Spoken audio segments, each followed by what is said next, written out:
In the heart of downtown Atlanta, beneath the heat of a southern afternoon, a moment exploded into history.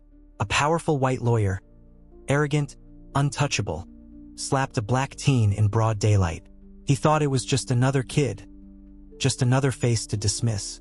But he had no idea who was watching, and who that young man really was.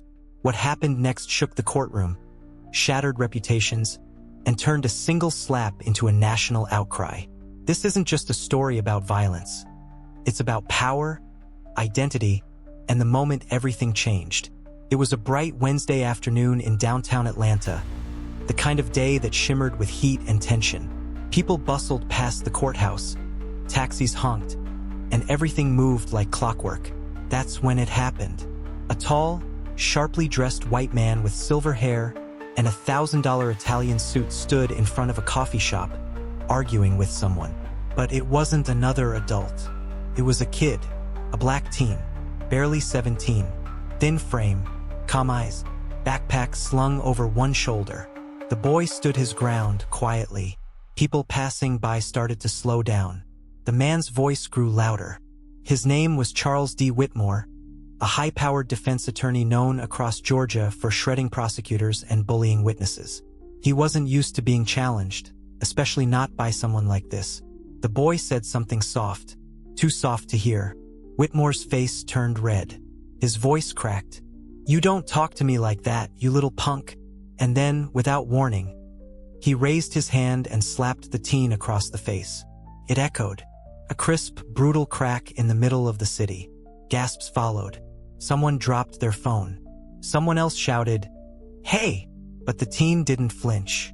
He didn't cry. He didn't step back. He just stood there, the side of his cheek red, his jaw tight. Whitmore scoffed, turned to walk away, until someone yelled, "Do you know who that is?" She has no idea. Before we unveil this story, make sure you hit the subscribe button so that you won't miss out on this type of story. The moment she heard that, Whitmore turned. "What?" The crowd parted. A woman in a blue suit walked forward. She was composed, sharp, and furious. "Do you even know who you just hit?" Whitmore blinked.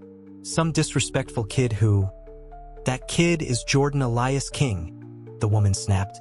"The son of Judge Regina King, the youngest person to ever win the National Civil Rights Essay Award. He's giving a speech inside the courthouse today. He's on every flyer." Silence. Complete. Crushing. People pulled out their phones. Someone was already live-streaming. Whitmore's jaw twitched. "I didn't, he provoked me." "Doesn't matter," the woman said. "You hit a minor.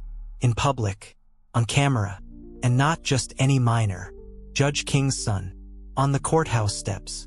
Whitmore glanced around. Cameras. Dozens. Eyes. Phones. Witnesses. Then Jordan finally spoke, soft and even. "You didn't just slap me.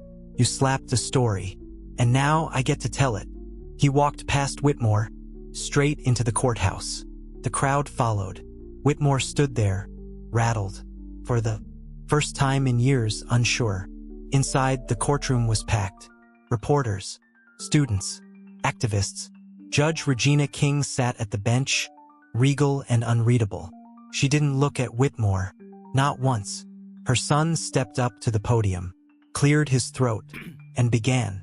"My name is Jordan Elias King. Today, I was going to talk about the evolution of civil rights in modern America.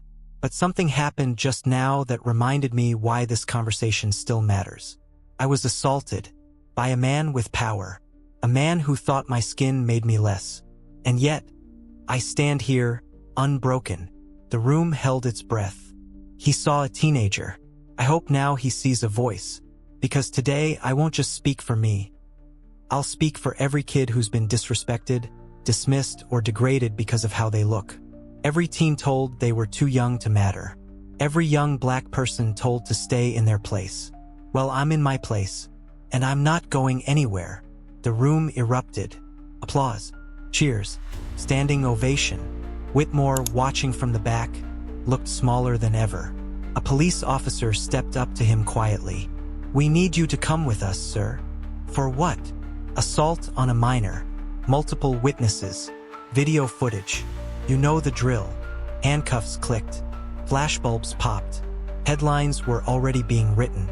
Top lawyer arrested after slapping black teen activist outside courthouse. Whitmore didn't say a word. Outside, the internet caught fire. The video hit 1 million views in 2 hours. Celebrities reposted it. Politicians weighed in.